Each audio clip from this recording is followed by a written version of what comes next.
और 3 front war में घिरे इजराइल के लिए हिजबुल्लाह सबसे बड़ा खतरा बन चुका है। बीते 3 दिन से नसरल्लाह के लड़ाके इजराइल पर बारूद बरसा रहे हैं। हिजबुल्लाह उत्तरी इजराइल पर आत्मघाती ड्रोन से हमले कर रहा है। दावा है कि इन ड्रोन्स में जर्मन टेक्नोलॉजी का इस्तेमाल हुआ है। इस खुलासे के बाद मोसाद एक्टिव हो गया है। हथियारों के पूरे रूट पर उसकी नजर है। हिज्ब के भेजे जाने वाले हर जखीरे को आईडीएफ तबाह कर रही है। लेकिन सवाल है कि जर्मनी के ड्रोन ईरानी प्रॉक्सी तक कैसे पहुंचे? क्या इसके पीछे यूक्रेन का हाथ है? इस रिपोर्ट से देखिए। 3 दिन बीत चुके हैं लेकिन हिजबुल्लाह की बारूदी बारिश नहीं रुक रही।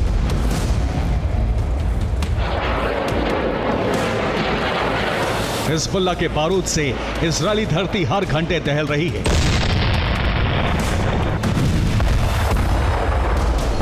हिज्ब के प्राइमरी टारगेट पर इजराइल लेबनान बॉर्डर के पास मौजूद गैलिली और ग्लिलोत है। हिजबुल्लाह यहां बीते 3 दिनों में सैकड़ों रॉकेट और ड्रोन दाग चुका है। नसरल्लाह के लड़ाके इजरायली बेस को टारगेट कर रहे हैं। आईडीएफ की चौकियों को तबाह कर रहे हैं। हमलों से रिहायशी इलाके भी थर्रा उठे हैं।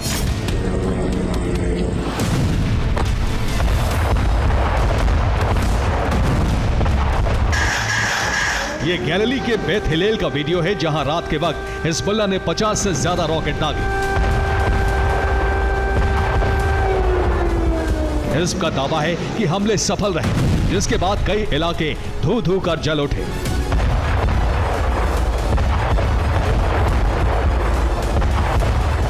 रिपोर्ट्स में दावा है कि 3 दिन में उत्तरी इजराइल पर 700 से ज्यादा रॉकेट दागे गए हैं।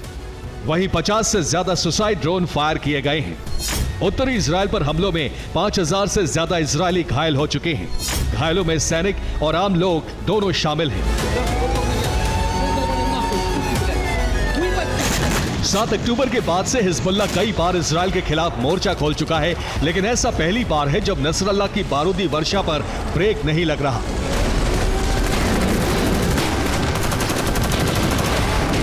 सवाल है कि अचानक हिज्ब के पास इतना बड़ा बारूदी जखीरा कैसे और कहां से पहुंचा? मीडिया रिपोर्ट्स की माने तो हिजबुल्लाह को पश्चिमी हथियारों की टेक्नोलॉजी सप्लाई हो रही है, जिनके पार्ट्स को असेंबल कर वह बहुत तेजी से ड्रोन और रॉकेट बना रहा है।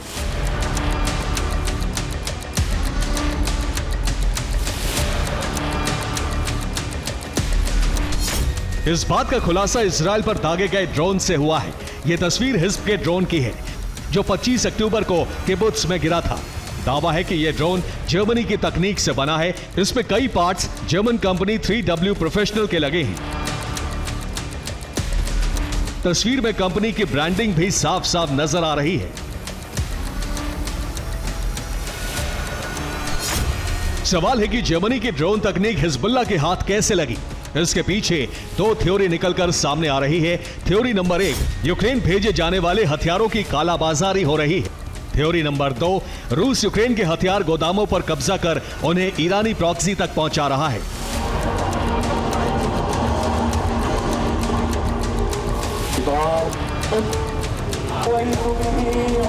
इजराइल और अमेरिका के खुफिया विभाग पता लगाने की कोशिश कर रहे हैं कि पश्चिमी हथियार आखिर ईरानी प्रॉक्सी के हाथ कैसे लगे।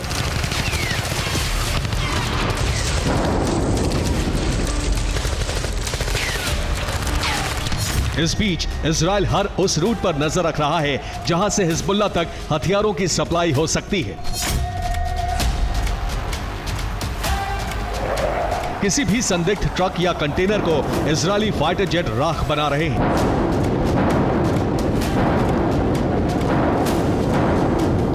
बीते 24 घंटे में इजरायल ने लेबनान के चाट और बेलबेक पर स्ट्राइक की है। आईडीएफ ने 8 ट्रक तबाह कर दिए हैं। ये सभी ट्रक सीरिया से लेबनान पहुंचे थे। दावा है कि इन ट्रकों में ईरानी हथियार लोड थे, जिन्हें हिजबुल्लाह के ठिकानों तक पहुंचाया जाना था, लेकिन इजरायल ने पहले ही तबाह कर दिया।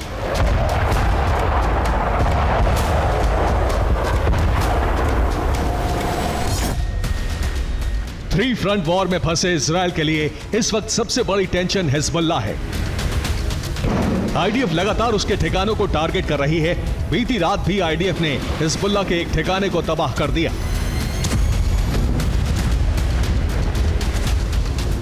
हिजबुल्लाह के खिलाफ इजरायल एक खास नीति का भी इस्तेमाल कर रहा है। यह है डर और भय की नीति। दरअसल इजराइल के फाइटर जेट बार बार लेबनान की राजधानी बैरूत के आसमान में उड़ान भर रहे हैं और तेज सोनिक बूम छोड़ रहे हैं। इजराइल की कोशिश लेबनान के आम बाशिंदों में डर पैदा करना है ताकि हिजबुल्लाह को कमजोर किया जा सके। साफ है, बीते कुछ दिनों में हिजबुल्लाह इजराइल के खिलाफ सबसे बड़े खतरे के रूप में उभरा है, जिसे नेतन्याहू ने जल्द काबू नहीं किया तो इजराइल के लिए नासूर बन जाएगा। Bureau report, TV9, Bharat.